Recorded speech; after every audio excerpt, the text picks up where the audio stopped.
ದೆಹಲಿಗೆ ರೀಚ್ ಆಗಿದ್ದಾರೆ ನಿಯೋಜಿತ ಸಿಎಂ ಡಿಕೆ ಶಿವಕುಮಾರ್. ಹೈಕಮಾಂಡ್ ಭೇಟಿಗೆ ತೆರಳಿದ್ದಾರೆ ಈಗ ಡಿಕೆ ಶಿವಕುಮಾರ್ ಅವರು. ಹೈಕಮಾಂಡ್ ಭೇಟಿಗೂ ಮುನ್ನ ಭಾರಿ ಚರ್ಚೆಗೆ ಹರಿಪ್ರಸಾದ್ ಅವರ ಜೊತೆಗೆ ಮುಂದಾಗ್ತಾ ಇದ್ದಾರೆ. ಡಿಕೆ ಶಿವಕುಮಾರ್ ಅವರ ಜೊತೆಗೆ ಹರಿಪ್ರಸಾದ್ ಅವರ ಜೊತೆಗೆ ಚರ್ಚೆಯನ್ನು ನಡೆಸೋದು. ಕೆಪಿಸಿಸಿ ಅಧ್ಯಕ್ಷ ಸ್ಥಾನದ ಬಗ್ಗೆ ಚರ್ಚೆ ಆಗುತ್ತೆ. ಕೆಪಿಸಿಸಿ ಅಧ್ಯಕ್ಷ ಸ್ಥಾನ ಮತ್ತು ಮೊದಲ ಹಂತದ ಲಿಸ್ಟ್, ಯಾರೆಲ್ಲ ಸಚಿವರಾಗಿ ಪ್ರಮಾಣ ವಚನವನ್ನ ಸ್ವೀಕಾರ ಮಾಡಬೇಕು ಡಿಕೆಶಿ ಅವರ ಜೊತೆಗೆ, ಆ ಲಿಸ್ಟ್ ಫೈನಲ್ ಆಗುವುದು ಇವತ್ತೇ ಅಂತ ಹೇಳಲಾಗ್ತಾ ಇದೆ. ಈ ಬಗ್ಗೆ ದೊಡ್ಡ ಮಟ್ಟದ ಚರ್ಚೆಗೆ ಮುಂದಾಗ್ತಾ ಇದ್ದಾರೆ ಡಿಕೆ ಶಿವಕುಮಾರ್ ಮತ್ತು BK Hariprasad. Close door meeting ನಡೆಸಲಿದ್ದಾರಂತೆ. ದೆಹಲಿಯನ್ನ ಈಗಾಗಲೇ ರೀಚ್ ಆಗಿದ್ದಾರೆ DK Shivakumar, Siddaramaiah, BK Hariprasad. KPCC ಅಧ್ಯಕ್ಷ ಸ್ಥಾನದ ಗಾದಿಗೆ ಮತ್ತೊಂದು ಹೆಸರು ಮುನ್ನೆಲೆಯಲ್ಲಿರುವಂಥದ್ದು ಬಿಕೆ ಹರಿಪ್ರಸಾದ್ ಅವರ ಹೆಸರು. ಸಿದ್ದರಾಮಯ್ಯನವರು ಕೂಡ ಬಿಕೆ ಹರಿಪ್ರಸಾದ್ ಅವರ ಹೆಸರನ್ನ ಪ್ರಸ್ತಾಪ ಮಾಡಿದ್ದಾರೆ ಅನ್ನುವಂಥ ಚರ್ಚೆಗಳು ಓಡಾಡ್ತಾ ಇದೆ. ಸೊ ಈ ಎಲ್ಲ ಚರ್ಚೆಗಳ ಮಧ್ಯದಲ್ಲಿ ಬಿಕೆ ಹರಿಪ್ರಸಾದ್ ಅವರ ಜೊತೆಗೆ ಡಿಕೆ ಶಿವಕುಮಾರ್ ಅವರು ಚರ್ಚೆ ನಡೆಸೋದಕ್ಕೆ, ಒಂದು ಕ್ಲೋಸ್ ಡೋರ್ ಮೀಟಿಂಗ್ ಅನ್ನ ಮಾಡೋದಕ್ಕೆ ಮುಂದಾಗ್ತಾ ಇದ್ದಾರೆ.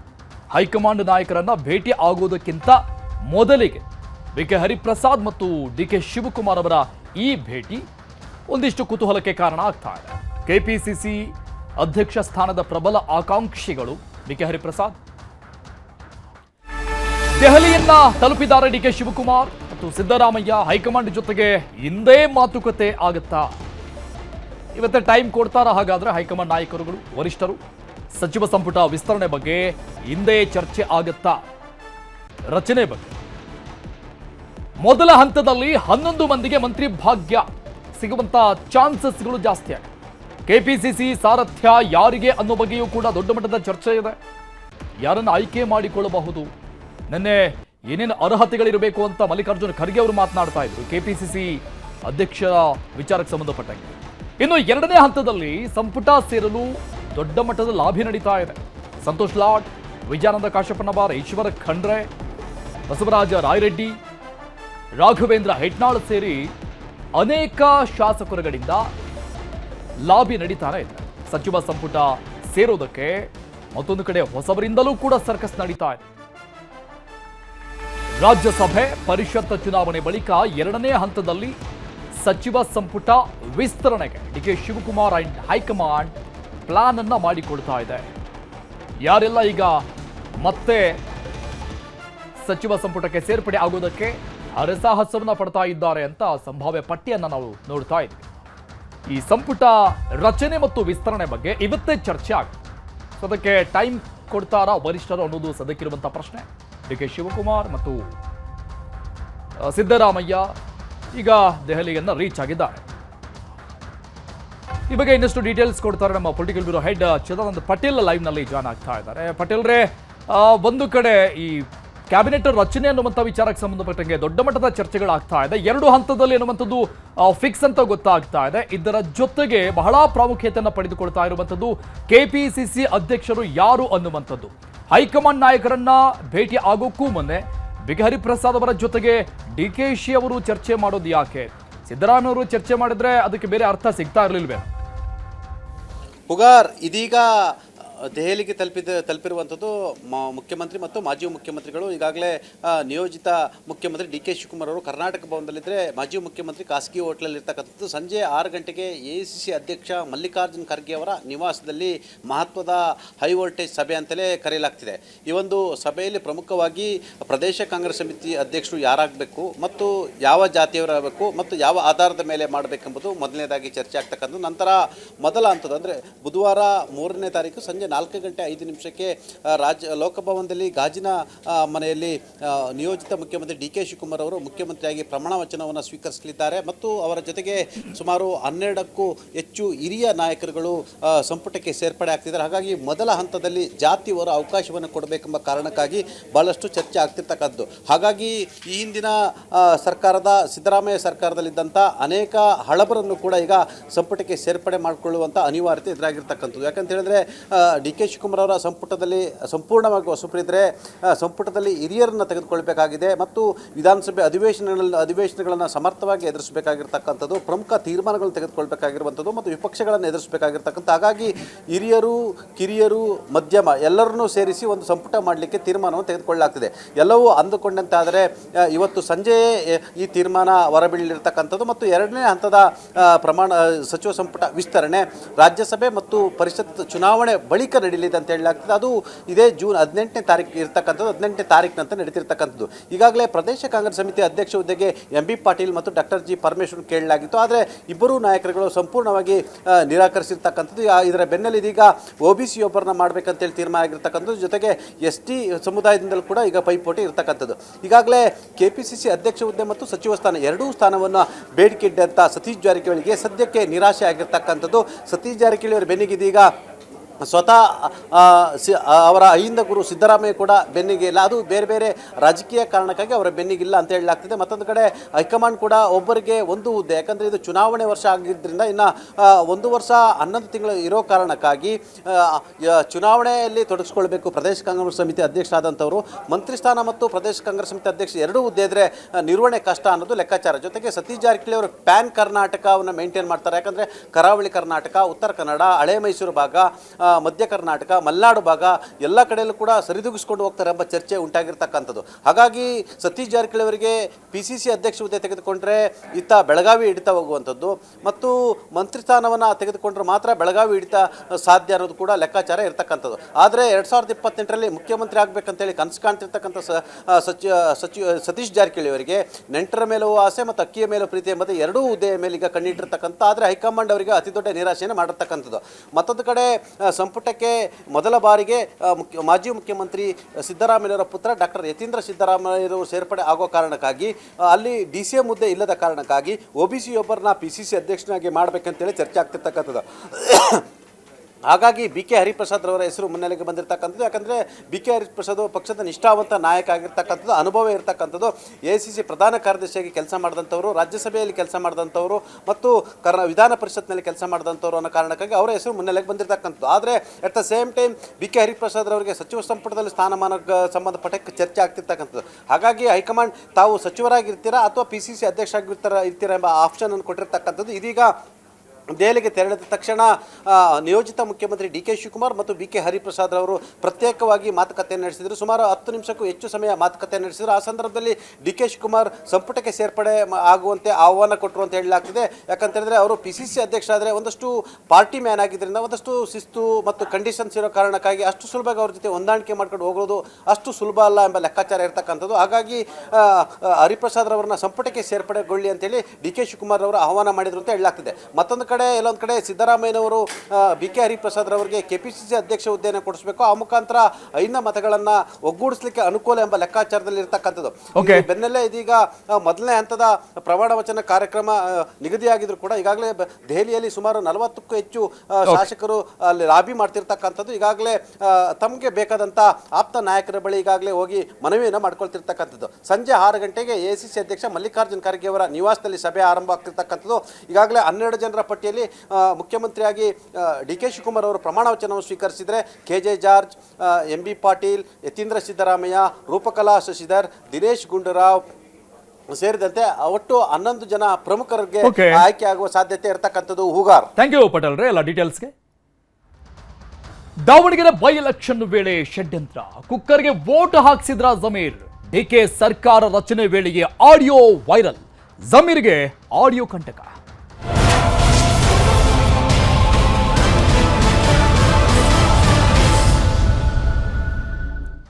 ಶಾಸಕ ಜಮೀರ್ ಅಹಮದ್ ರದ್ದು ಎನ್ನಲಾದ ಆಡಿಯೋ ವೈರಲ್ ಆಗ್ತಾ ಇದೆ. ನ್ಯೂಸ್ 18 ಬ್ರೇಕ್ ಮಾಡಿದಂತಹ ಎಕ್ಸ್ಕ್ಲೂಸಿವ್ ಆದಂತಹ ಸುದ್ದಿ ರಾಜ್ಯದಾದ್ಯಂತ ಸಂಚಲನವನ್ನ ಮೂಡಿಸ್ತಾ ಇದೆ. ಈಗ ಆಡಿಯೋ ಬಗ್ಗೆ ಹೈಕಮಾಂಡ್ ಕೂಡ ಈಗ ಮಾಹಿತಿಯನ್ನ ಪಡೆದುಕೊಂಡಿದೆ. ನ್ಯೂಸ್ 18 ಬ್ರೇಕ್ ಮಾಡಿದಂತಹ ಸುದ್ದಿ ಸಂಚಲನ ಮೂಡಿಸ್ತಾ ಇದೆ ರಾಜ್ಯ ರಾಜಕಾರಣದ. ಆಡಿಯೋ ಬಗ್ಗೆ ಕಾಂಗ್ರೆಸ್ ಹೈಕಮಾಂಡ್ ಕೂಡ ತಲೆ ಕೆಡಿಸಿಕೊಂಡಿದೆ, ಮಾಹಿತಿಯನ್ನ ಪಡೆದುಕೊಂಡಿದೆ. ಆಡಿಯೋ ವೈರಲ್ ಬೆನ್ನಲ್ಲೇ ಜಮೀರ್ಗೆ ಫುಲ್ ಟೆನ್ಷನ್ ಶುರುವಾಗಿದೆ.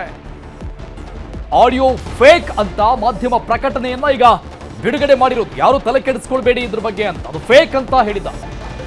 ಮತ್ತೊಂದೆಡೆ ಟೆನ್ಷನ್ ನಲ್ಲಿದ್ದಾರೆ ಜಮೀರ್, ರಹಸ್ಯ ಸಭೆಗಳನ್ನ ನಡೆಸೋಕೆ ಮುಂದಾಗ್ತಾ ಇದ್ದಾರೆ. ಆಡಿಯೋ ವೈರಲ್ ಬೆನ್ನಲ್ಲೇ ಸಹಜವಾಗಿ ಜಮೀರ್ಗೆ ಫುಲ್ ಟೆನ್ಷನ್ ಕಾಡ್ತಾ ಇದೆ. ಯಾಕಂದ್ರೆ ದಾವಣಗೆರೆ ಬೈ ಎಲೆಕ್ಷನ್ ವಿಚಾರಕ್ಕೆ ಸಂಬಂಧಪಟ್ಟಂಗೆ ಪಕ್ಷ ವಿರೋಧಿ ಚಟುವಟಿಕೆಗಳು ಆಗಿದೆ ಅಂತ ಇಬ್ಬರು ನಾಯಕರುಗಳ ತಲೆದಂಡ ಆಗಿದೆ. ಜಬ್ಬಾರ್ ಮತ್ತು ನಜೀರ್ ಅಹಮದ್ ಅವರು ಖಾಸಗಿ ಫ್ಲಾಟ್ನಲ್ಲಿ ನಜೀರ್ ಜೊತೆಗೆ ಜಮೀರ್ ಚರ್ಚೆಗೆ ಮುಂದಾಗ್ತಾ ಇದ್ದಾರೆ. ಸುಮಾರು 1 ಗಂಟೆಗೂ ಹೆಚ್ಚು ಕಾಲ ಜಮೀರ್ ಅಹಮದ್ ಖಾನ್ ಚರ್ಚೆ ನಡೆಸಿದ್ದಾರೆ ನಜೀರ್ ಜೊತೆಗೆ. ಸೊ ಹಾಗಾಗಿ ಬಹಳಷ್ಟು ಕುತೂಹಲವನ್ನ ಕೆರಳಿಸ್ತಾ ಇದೆ ಜಮೀರ್ ಮತ್ತು ನಜೀರ್ ಅವರ ಈ ಒಂದು ಭೇಟಿ ಮೀಟಿಂಗ್. ದಾವಣಗೆರೆ ಬೈ ಎಲೆಕ್ಷನ್ ವಿಚಾರಕ್ಕೆ ಸಂಬಂಧಪಟ್ಟಂಗೆ ಈ ಹಿಂದೆನೇ ಕಾಂಗ್ರೆಸ್ ಹೈಕಮಾಂಡ್ ಶಿಸ್ತು ಕ್ರಮ ತೆಗೆದುಕೊಂಡಿದ್ದು. ಈ ಬಗ್ಗೆ ಡೀಟೇಲ್ಸ್ ಕೊಡ್ತಾರೆ ನಮ್ಮ ಪ್ರತಿನಿಧಿ ಕೃಷ್ಣ ಲೈವ್ ನಲ್ಲಿ ಜಾಯ್ನ್ ಆಗ್ತಾ ಇದ್ದಾರೆ. ಕೃಷ್ಣ, ದಾವಣಗೆರೆ ಬೈ ಎಲೆಕ್ಷನ್ ವಿಚಾರ, ಆ ಒಂದು ಸುಳಿ ಅದು ಜಮೀರ್ ಅಹಮದ್ ಅವರನ್ನ ಬಿಟ್ಟು ಹೋಗ್ತಾ ಇಲ್ಲ ಅಂತ ಕಾಣಿಸ್ತಾ ಇದೆ. ಅವರು ಮಾತನಾಡಿದ್ದಾರೆ ಅಂತ ಹೇಳಲಾಗ್ತಾ ಇರುವಂತ ಆ ಆಡಿಯೋ ಬಹಳ ಹಲ್ಚಲು ಸೃಷ್ಟಿ ಮಾಡ್ತಾ ಇದೆ. ಈ ಕ್ಲೋಸ್ ಡೋರ್ ಮೀಟಿಂಗ್ ಯಾಕೆ ಖಾಸಗಿ ಫ್ಲಾಟ್ ನಲ್ಲಿ? ಅರುಣ್, ದಾವಣಗೆರೆ ದಕ್ಷಿಣ ವಿಧಾನಸಭಾ ಕ್ಷೇತ್ರದ ಬೈ ಎಲೆಕ್ಷನ್ ನಡೀತು. ಆ ಒಂದು ಪಕ್ಷ ವಿರೋಧ ಚಟುವಟಿಕೆ ಕೇಂದ್ರ ಬಿಂದು ಅನ್ನುವಂಥದ್ದೇ ಜಮೀರ್ ಅಹಮದ್ ಅವರು ಅನ್ನುವಂಥದ್ದು. ಹಾಗಾಗಿ ಅವ್ರ ಮೇಲೆ ಆರಂಭದ ದಿನಗಳಿಂದನೂ ಕೂಡ ಆಪಾದನೆ ಕೇಳಿ ಬರ್ತಾ ಇತ್ತು. ಈಗ ಎಲ್ಲ ಒಂದ್ ಕಡೆ ಅಂತಿಮವಾಗಿ ಸಿದ್ದರಾಮಯ್ಯ ಅವರು ರಕ್ಷಣೆಗೆ ಬಂದಿದ್ರು. ಆ ಕಾರಣಕ್ಕೋಸ್ಕರವಾಗಿ ಜಮೀರ್ ಅಹಮದ್ ಅವರ ವಿರುದ್ಧವಾಗಿ ಯಾವುದೇ ರೀತಿಯ ಕ್ರಮವನ್ನು ಕೈಗೊಂಡಿರಲಿಲ್ಲ. ಬದಲಾಗಿ ಅಬ್ದುಲ್ ಜಬ್ಬಾರ್ ಮತ್ತೆ ನಜೀರ್ ಅಹಮದ್ ಅವರ ವಿರುದ್ಧವಾಗಿ ಮಾತ್ರ ಕಾಂಗ್ರೆಸ್ ಕ್ರಮವನ್ನು ಕೈಗೊಂಡಿತ್ತು.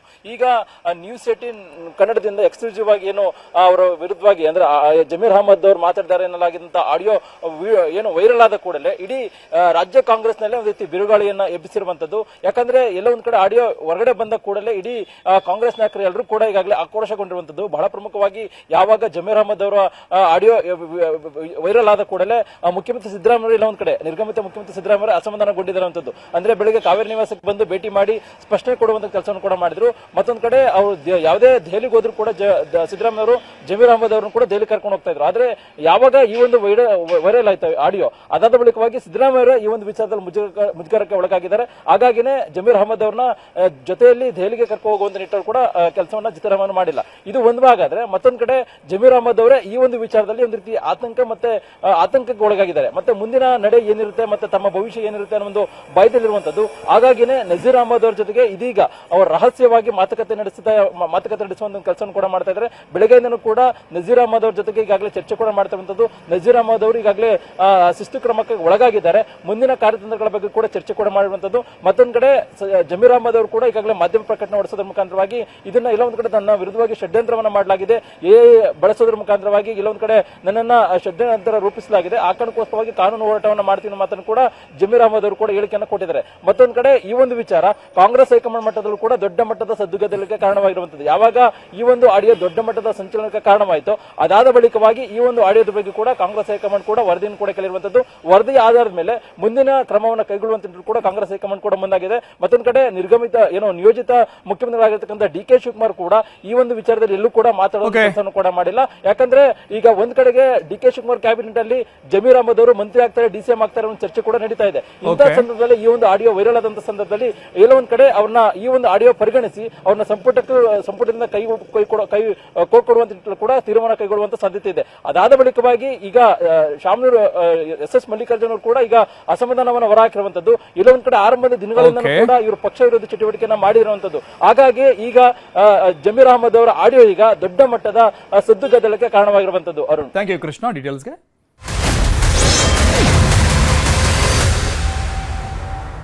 ಪಾಲಿಕೆ ಪಯಣದಲ್ಲಿ ಬ್ಯಾಟರಾಯನಪುರ ವಿಧಾನಸಭಾ ಕ್ಷೇತ್ರದಲ್ಲಿ ನ್ಯೂಸ್ 18 ರಿಯಾಲಿಟಿ ಚೆಕ್ ಮಾಡಿದೆ. ಬ್ಯಾಟರಾಯನಪುರದಲ್ಲಿ ಒಟ್ಟು 14 ವಾರ್ಡ್ಗಳಿದ್ದು ಜನರ ಸಮಸ್ಯೆ ಭಿನ್ನವಾಗಿಲ್ಲ. ಜಿಬಿಎ ಎಲೆಕ್ಷನ್ ವಾರ್ಡ್ ಸಮಸ್ಯೆಗಳ ಬಗ್ಗೆ ಇಲ್ಲಿನ ಜನ ಏನ್ ಹೇಳ್ತಾರೆ ನೋಡಿ.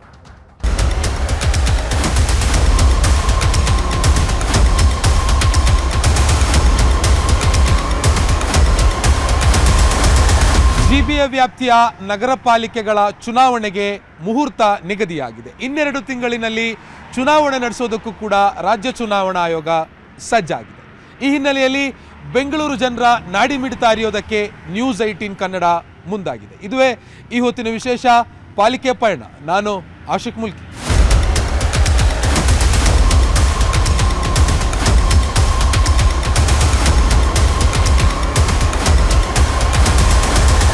ಇವತ್ತಿನ ನಮ್ಮ ಪಾಲಿಕೆ ಪಯಣ ಬ್ಯಾಟರಾಯನಪುರ ವಿಧಾನಸಭಾ ಕ್ಷೇತ್ರದ ವ್ಯಾಪ್ತಿಯಲ್ಲಿ ನಡೆಯಲಿದೆ. ಈ ಕ್ಷೇತ್ರದಲ್ಲಿ ಒಟ್ಟು 14 ವಾರ್ಡ್ಗಳು ಬರುತ್ತೆ. ವಾರ್ಡ್ ವಿಂಗಡಣೆ ಬಳಿಕ ವಾರ್ಡ್ಗಳ ಸಂಖ್ಯೆ ಗಣನೀಯವಾಗಿ ಈ ಒಂದು ಕ್ಷೇತ್ರದಲ್ಲಿ ಏರಿಕೆಯಾಗಿದೆ. ಒಟ್ಟು 14 ವಾರ್ಡ್ಗಳಿದ್ದಾವೆ. ಮುಖ್ಯವಾಗಿ ಸಿಂಗಾಪುರ, ಕುವೆಂಪು ನಗರ, ವಿದ್ಯಾರಣ್ಯಪುರ, ದೊಡ್ಡಬೊಮ್ಮಸಂದ್ರ, ತಿಂಡ್ಲು, ಕೊಡಿಗೆಹಳ್ಳಿ, ರಾಜೀವ್ ಗಾಂಧಿ ನಗರ, ಬ್ಯಾಟರಾಯನಪುರ, ಅಮೃತಹಳ್ಳಿ, ಜಕ್ಕೂರು, ಕೆಂಪಾಪುರ, ತಣಿಸಂದ್ರ, ಸಂಪಿಗೆಹಳ್ಳಿ ಮತ್ತು ಕೋಗಿಲು. ಈ 14 ವಾರ್ಡ್ಗಳಲ್ಲಿರುವಂಥ ಜನರ ಅಭಿಪ್ರಾಯ ಏನು? ಕಾರ್ಪೊರೇಷನ್ ಚುನಾವಣೆ ನಡಿಬೇಕಾ ನಡಿಬೇಡವಾ? ಇವರಿಗೆ ಇರುವಂಥ ಸಮಸ್ಯೆಗಳೇನು ಅನ್ನೋದನ್ನು ಇವತ್ತಿನ ಪಾಲಿಕೆ ಪಯಣದಲ್ಲಿ ನಾವು ನೋಡ್ತಾ ಹೋಗೋಣ.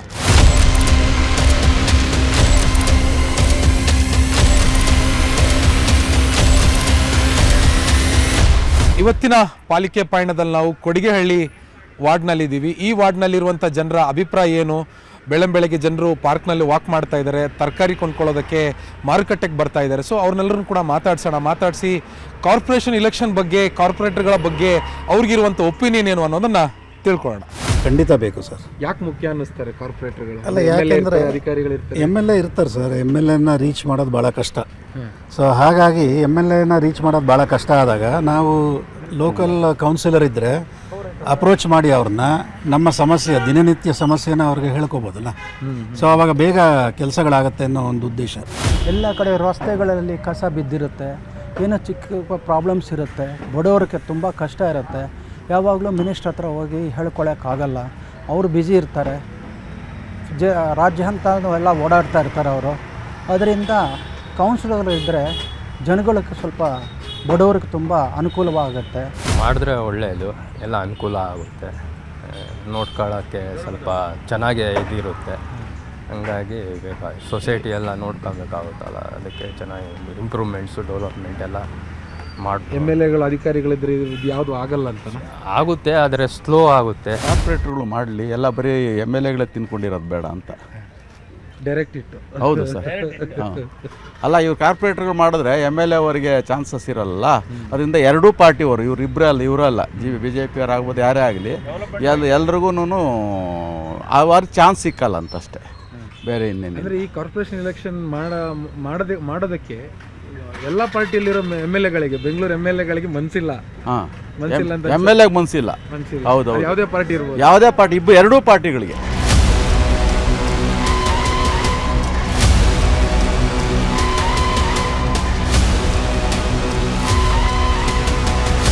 ಕೊಡಿಗೆಹಳ್ಳಿಯಿಂದ ಇದೀಗ ನಾನು ಬ್ಯಾಟರಾಯನಪುರ ವಾರ್ಡಿಗೆ ಬಂದಿದ್ದೀನಿ.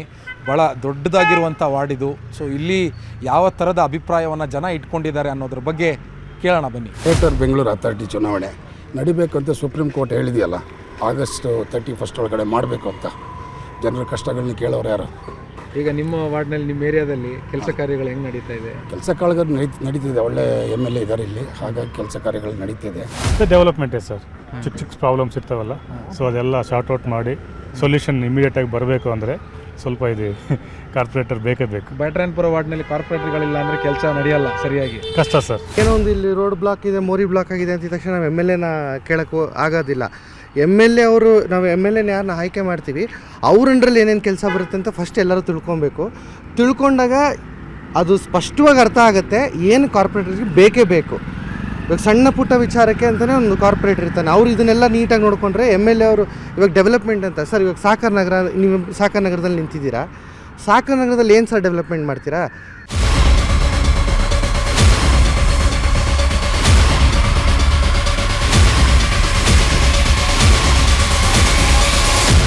ಈಗ ನಾವು ಜಕ್ಕೂರು ವಾರ್ಡ್ನಲ್ಲಿದ್ದೀವಿ. ಹಾಗಿದ್ರೆ ಜಕ್ಕೂರು ವಾರ್ಡ್ ನಿವಾಸಿಗಳ ಮನದಾಳ ಏನು? ಇವರಿಗೆ ಇಲೆಕ್ಷನ್ ನಡಿಬೇಕೋ ಬೇಡವೋ, ಇಲ್ಲಿರುವಂಥ ಸಮಸ್ಯೆಗಳೇನು ಅನ್ನೋದನ್ನು ಅವ್ರನ್ನ ಮಾತಾಡಿಸ್ತಾ ಹೋಗೋಣ. ಯಾಕೆ ಮುಖ್ಯ ಅನಿಸುತ್ತೆ ಕಾರ್ಪೊರೇಟರ್ಗಳು? ಅಂದರೆ ಅವರೆಲ್ಲ ಬೇಕು. ಯಾಕಂದರೆ ಒಂದು ಏರಿಯಲ್ಲಿ ಅವ್ರ ಕೆಲಸ ಎಲ್ಲ ಮಾಡಬೇಕಾಗತ್ತಲ್ಲ, ಅದಕ್ಕೆ ಅವ್ರು ಬೇಕಾಗತ್ತೆ. ಇವಾಗ MLAಗಳು ಎಲ್ಲೋ ಇರ್ತಾರೆ, ಅವ್ರು ಹಿಡಿಯೋಕ್ಕಾಗಲ್ಲ. ನಾವು ಕೌನ್ಸಿಲರ್ ಅಂದರೆ ಏರಿಯಲ್ಲಿ ಇರ್ತಾರೆ, ಅವ್ರಿಗೆ ಹೋಗಿ ನಾವು ಏನಾನ ನಮ್ಮದು ಸಮಸ್ಯೆ ಇದ್ದರೆ ಅವ್ರಿಗೆ ನಾವು ಹೋಗಿ ಕಾಂಟ್ಯಾಕ್ಟ್ ಮಾಡಿ ಹೇಳ್ಬೋದು. BBMP ಎಲೆಕ್ಷನ್ ಖಂಡಿತವಾಗಿ ನಡೀಬೇಕು. ಯಾಕೆ ಮುಖ್ಯ? ಯಾಕೆ ಮುಖ್ಯ ಅಂದರೆ ಕಳೆದ 10 ವರ್ಷಗಳಾಗೋಯ್ತು. 12 ವರ್ಷ 10 ವರ್ಷ ಅವಧಿನೇ ಮುಗಿದು 11 ವರ್ಷಕ್ಕೆ ಹೋಗಿದೆ. ಈ ಅಧಿಕಾರಿಗಳು ಮತ್ತು MLAಗಳ ಲೆವೆಲಲ್ಲಿ ಜನರಿಗೆ ಕೆಲಸ ಆಗಲ್ಲ. ನಮಗೆ ತುಂಬ ಹೆಲ್ಪ್ಫುಲ್ ಆಗುತ್ತೆ ಸರ್ ಅದು ಯಾಕಂದರೆ ಇಲ್ಲಿ ಮೋರಿ ಚರಂಡಿ ಎಲ್ಲ ಏನಾದರೂ ಕೆಟ್ಟೋಗಿದ್ರೆ ನಾವು ಹೋಗಿ ಅವ್ರನ್ನ ಕ್ವಶನ್ ಮಾಡ್ಬೋದು. ಕ್ವಶನ್ ಮಾಡ್ಬೋದು ನಾವು ಅವ್ರಿಗೆ, ಸರ್ ಈ ಥರ ಆಗಿದೆ ಪ್ರಾಬ್ಲಮ್ ಅಂತ. ಆದ್ದರಿಂದ ನಮಗೆ ತುಂಬ ಹೆಲ್ಪ್ಫುಲ್ ಆಗುತ್ತೆ. ಸಣ್ಣ ಪುಟ್ಟ ಏನಾದರೂ ಪ್ರಾಬ್ಲಮ್ಸ್ ಆದ್ರೂ ನಾವು ಅದನ್ನು ಫೇಸ್ ಮಾಡ್ಬೋದು ಅವ್ರ ಹತ್ರ ಹೋಗ್ಬಿಟ್ಟು. ಆಗಬೇಕು ಸರ್, ಯಾಕಂದರೆ ಫ್ರಾಡ್ ಎಲ್ಲ ನಡೆಯೋದಿಲ್ಲ. ಮತ್ತು ಇವಾಗ ಹೊರದೇಶದಿಂದ ಬಂದು ಎಲ್ಲ ಕಳ್ತನಗಳು ಎಲ್ಲ ಜಾಸ್ತಿ ಆಗ್ತಾಯಿದೆ. ಅದಕ್ಕೆಲ್ಲ ಸ್ವಲ್ಪ ಸೆಕ್ಯೂರಿಟಿ ಎಲ್ಲ ಬೇಕಾಗುತ್ತೆ. ಮತ್ತು ಈ ರೋಡ್ ಎಲ್ಲ ಡೈಲಿ ಕ್ಲೀನಿಂಗ್ ಎಲ್ಲ ಬೇಕಾಗುತ್ತೆ. ಇಲ್ಲ ನೋಡಿ, ಮಳೆ ಬಂದರೆ ಆ ಕಡೆ ಈ ಕಡೆ ಎಲ್ಲ ಕಸ ಎಲ್ಲ ತುಂಬ ಬೆಂಗಳೂರು ತುಂಬ ಅಧ್ವಾನ ಆಗ್ತಾಯಿದೆ. ಅದೆಲ್ಲ ನಿವಾರಣೆ ಆಗಬೇಕಂದ್ರೆ ಎಲೆಕ್ಷನ್ ಆಗಲೇಬೇಕು ಸರ್. ಎಲೆಕ್ಷನ್ ಬೇಕು ಸರ್. ಯಾಕೆ ಮುಖ್ಯ ಅನ್ನಿಸ್ತಾರೆ ಕಾರ್ಪೊರೇಟರ್ಗಳು ನಿಮಗೆ? ಸರ್, ಕಾರ್ಪೊರೇಟರ್ಗಳು ಇದ್ದರೆ ಏನಾಗುತ್ತೆ ಅಂತಂದರೆ ನಮಗೆ ಅವರು ಈಸಿಲಿ ಅಕ್ಸೆಸಿಬಲ್ ಇರ್ತಾರೆ. ನಮಗೆ ಎನಿ ಟೈಮ್ ನಮ್ದು ಏನೇ ಸಮಸ್ಯೆ ಇತ್ತು ಅಂತಂದರೆ ನಾವು ಅವ್ರಿಗೆ ಹೋಗಿ ಮಾತಾಡಿಸ್ಬೋದು. ಇವರು MLA MP ನಾವು ಪ್ರತಿ ಟೈಮು ಇದು ಮಾಡೋಕ್ಕಾಗಲ್ಲ.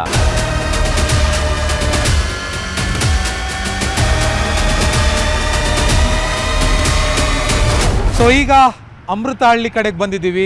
ಅಮೃತಹಳ್ಳಿಯಲ್ಲೂ ಕೂಡ ಒಂದು ಬಹುದೊಡ್ಡ ವಸತಿ ಪ್ರದೇಶ ಅಮೃತಹಳ್ಳಿ. ಸೊ ಇಲ್ಲಿನ ಜನ ಏನು ಹೇಳ್ತಿದ್ದಾರೆ, BBMP ಎಲೆಕ್ಷನ್ ಬೇಕೋ ಬೇಡೋ ಅನ್ನೋ ಅವರ ನಿಲುವೇನು ಅನ್ನೋದನ್ನು ಇವತ್ತಿನ ಈ ಪಾಲಿಕೆ ಪಯಣದಲ್ಲಿ ನೋಡೋಣ. ಅದೊಂದು ಡೆಮೊಕ್ರೆಟಿಕ್ ಪ್ರಾಸೆಸ್ ಆಗಿರೋದ್ರಿಂದ ಆಗಲೇಬೇಕು. ಅವರು ಕೆಲಸ ಮಾಡ್ತಾರಾ ಇಲ್ವಾ ಅಂತ ಅನ್ನೋದು ಆಮೇಲೆ ನೋಡ್ಕೋಬೇಕಾಗಿರೋದು. ಅದಕ್ಕಾಗಿ ಎಲೆಕ್ಷನ್ಸ್ ಅಂತೂ ಆಗಲೇಬೇಕು. ಜನಪ್ರತಿನಿಧಿಗಳು ಲೋಕಲ್ ಅವ್ರು ಸಿಗ್ತಾರೆ ಕೈಗೆ, ಅವ್ರು ಸಿಕ್ಕಿದ್ರೇ ಕೆಲಸಗಳಾಗೋದು. ಇಲ್ಲಾಂದ್ರೆ ಯಾರು ನೋಡ್ಕೊಂಡು ಹೋಗೋಣ? ಕರೆಕ್ಟ್ ತಾನೆ? ಹೌದು. ಎಲ್ಲ ಸಣ್ಣ ಪುಟ್ಟ ಸಮಸ್ಯೆಗಳು ಅಧಿಕಾರಿಗಳ ಹತ್ರ ಹೋಗೋಕ್ಕಾಗತ್ತಾ? ಹೌದು, MLA ಹತ್ರ ಹೋದರೆ ಕೆಲಸಗಳಾಗಲ್ಲ. BBMP ಇಲ್ಲಿದ್ದರೆ ಲೋಕಲ್ ಅವ್ರು ಕೈಗೆ ಸಿಗ್ತಾರೆ, ಕೆಲಸಗಳಾಗ್ತವೆ ಅಂತ. ನಡೀಲೇಬೇಕು ಸರ್. BBMP ಎಲೆಕ್ಷನ್ ನಡೆದಿಲ್ಲ ಅಂದರೆ ಒಂದೊಂದು ಏರಿಯಾನಲ್ಲಿರೋ ಕುಂದುಕೊರತೆಗಳು ಯಾರು ಹೇಳ್ತಾರೆ? ಯಾರು ಹೇಳೋದಿಲ್ಲ. ಇವರೇನು ಎಲೆಕ್ಷನ್ ಬಿಟ್ಟರೆ ಅವ್ರು ತಿನ್ಬಿಡ್ತಾರೆ, ಇವ್ರು ತಿನ್ನೋಕ್ಕಾಗಲ್ಲ ಅನ್ನೋ ಇದನ್ನಲ್ಲಿದೆ. ಇಲ್ಲೇನು ಕುಂದುಕೊರತೆ ಐತೆ ನೋಡಿ, ಆ ಕಡೆ ಮರ ಬಿದ್ದೈತೆ, ಇಲ್ಲಿ ನೋಡಿದ್ರೆ ಗುಣಿ ಕಸ ಇದು ಎಲ್ಲ ಕವರ್ಗಳು ಎಲ್ಲ ರೋಡಲ್ಲಿ ಹಾಕ್ಕೊಂಡು ಹೋಗ್ತಾ ಇರ್ತಾರೆ. ಇದು ಅಲ್ಲಿರೋ MLAಗಳಿಗೆ ಗೊತ್ತಾಗಲ್ಲ. ಇಲ್ಲಿ ಯಾರನ್ನ ಕಾರ್ಪೊರೇಟರ್ಗಳಿದ್ದರೆ ಅವ್ರಿಗೆ ಗೊತ್ತಾಗಿರೋದು.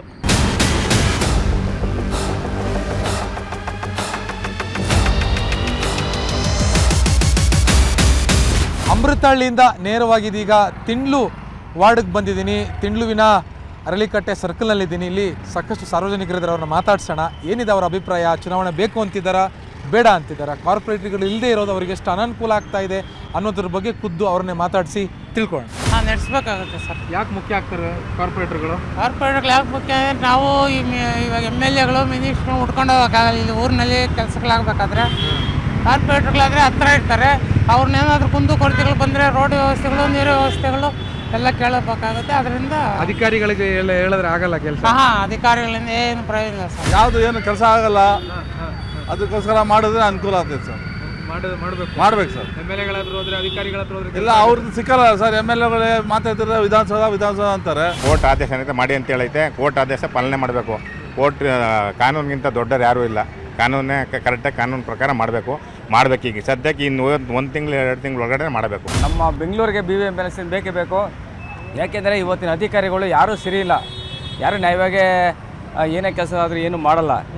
BBMP ಕಾರ್ಪೊರೇಟರ್ಗಳಿದ್ರೆ ನಾವು ನಮ್ಮ ಮನೆ ಕೆಲಸಗಳು, ನಮ್ಮ ಬೇರೆ ಕೆಲಸಗಳು ಮತ್ತು ಏರಿಯಾ ಕೆಲಸಗಳೆಲ್ಲ ನಮ್ಮ ಕಾರ್ಪೊರೇಟಿಂದ ನಾವು ಮಾಡಿಸ್ಕೋಬೋದು.